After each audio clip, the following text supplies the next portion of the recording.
Hi, guys. See anything watching the tape, Chris, that didn't, good, bad, or ugly, that didn't show up in the live version? No, it felt like it showed up in the live version as well. So we, like with any loss, we have to learn from it, and it's been problematic really all year. But as we play, teams that are a little bit more familiar with us, you get into conference play, you go on the road, your deficiencies get exposed. And we just have to be better on the defensive end. Disappointed with how we turned the ball over. Thought we were improving, but that was what led to a ton of easy points for Pittsburgh. And obviously tomorrow the challenge doesn't get any easier as we play a team that is known to get out in passing lanes and create offense from their defense. You say you noticed this all season, though. I'm talking about the defensive deficiencies you're talking about. Absolutely. I don't think there's been a point where we felt that our defense is good enough to win against elite teams, we need to do a better job of containing the basketball and keeping it in front of us. We got to do a better job as coaches, schematically, but at the end of the day, we have to keep the ball out of the lane. And the more it gets in there, the more problems it's going to present. Because of the defense, do you think it's an effort thing or just them trying to be familiar with the system? It's everything. It's everything. If it was one thing, it might be a little easier to fix. It's effort. A lot of things that you need on that end of the floor to be successful. A lot of the things that you need team-wise. It just starts with want, and that has not been where it needs to be. What do you think you guys were doing in games like Seton Hall and Michigan State, and even for most of the game Tennessee? Although I realized defensively that wasn't great, but what were you doing in those games that you guys are not doing now? Do you think? Well, I think we were doing a much better job of not letting one play affect the next.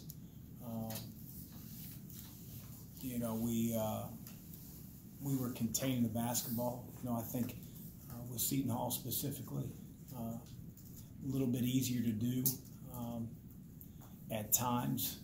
With maybe their personnel. Some of the personnel from other teams has given us a tough way to go.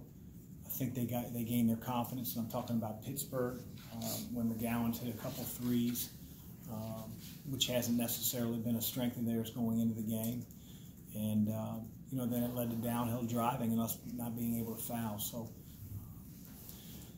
again, I think that when you look at some of the games where we won, that maybe we were playing better defense, we weren't giving up as many points in transition as we did against Pittsburgh. There were a lot of times where, quite honestly, their defense led to their offense. And those are indefensible. 3-on-2s, 2-on-1s, having mismatches because you're sprinting back in transition, your defense not set. That really hurt us the other night against Pittsburgh. What does it do to your defense when a opposing guard gets in the lane with the ball? Well, it causes other people to figure out whether they need to help or not. And, at times that driver was too downhill. The help is going to foul. You're going to pinch in and give up, open threes. It leads to, when the shot goes up, even if the first shot's missed, better positioning on the offensive glass. Again, that's where it starts for us, is to keep the ball out of the lane. North Carolina's guards shoot a lot of three-pointers. Do they rely on? Are they more perimeter-oriented than some of the guards you played lately who want to get in the lane, or not? Do they do both? Or? Carolinas do both. I mean, they're good for a reason. They got really good players. They got a great scheme. They play fast. They play inside out on the offensive end, and so we've got challenges everywhere. But I just think that on the defensive end, keeping the ball out of the lane, whether you're playing a post-up or whether you're playing a man on the perimeter. That's the task we face, really any game. But Carolina, they expose you because they have players at every position that can hurt you. Chris, when you look at a guy like Luke May, how difficult of a matchup does he pose? He's difficult. He's crafty.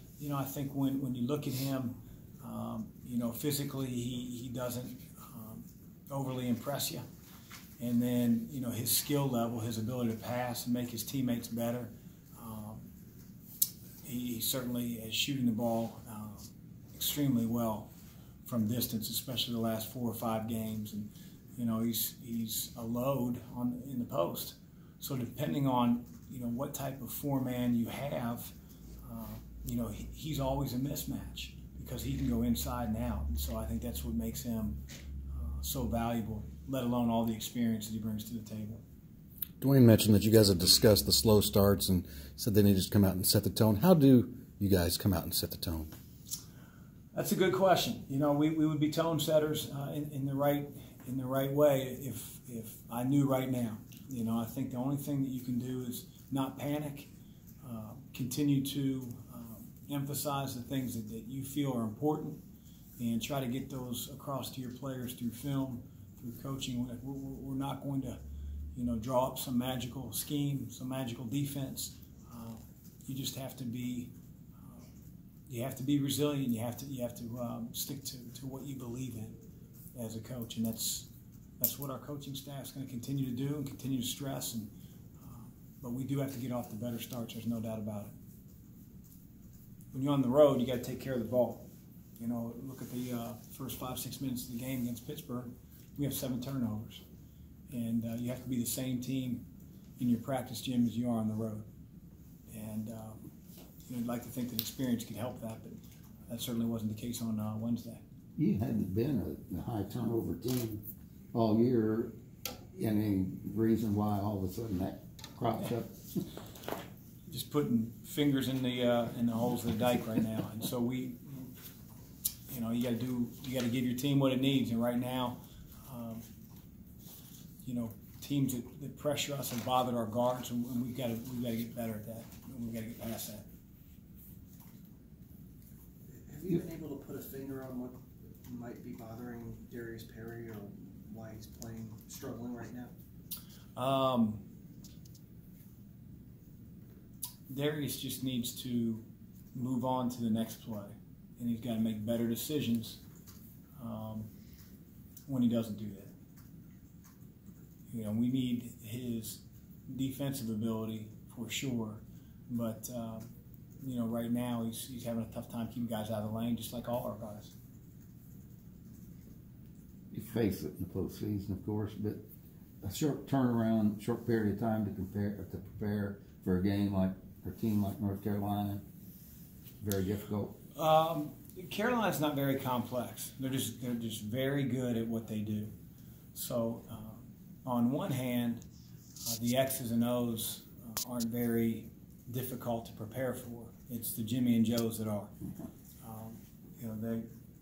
They run a Carolina secondary. I don't know if you've heard of it. And they're going to go from defense to offense as quick as any team in the country. So they don't try to fool you. They're not trying to change things up offensively from game to game. They have very good players. They have a system that they believe in. But it's pretty vanilla. And I think Coach Williams would probably be the first to tell you that. So the quick turnaround time isn't the issue. It's the pace at which Carolina plays, keeping in an aggressive team on the glass, off the glass, and then taking care of the ball, which honestly has a lot less to do with Carolina than it does more to do with Louisville. How does their speed in transition affect the way that you rebound? It shouldn't affect the way we rebound. It should affect the way we run back once we don't get the rebound. But I think anytime you can, gain, offensive rebound points, it gives you extra time to get back. And so we don't change our approach when it comes to playing a faster team from defense to offense on the glass. Anything else, Coach? It's been a while since you've been there, but you've never lost there, have you? No. Were you as an assistant at all 3 of the times? I was. Really good game. 2 years when Coach Doherty was the head coach, and then Coach Williams' first year, an epic game. It was either 2 overtime, 3 overtime game right before Christmas. I think it was first ACC game for Coach Williams. So, you know, a lot different team. They had a lot of talent back then in his first couple of years. Obviously, they won a national championship fairly early on. Makings of a really good team. We had a great team. It was a good time. Thanks, Coach. Yep.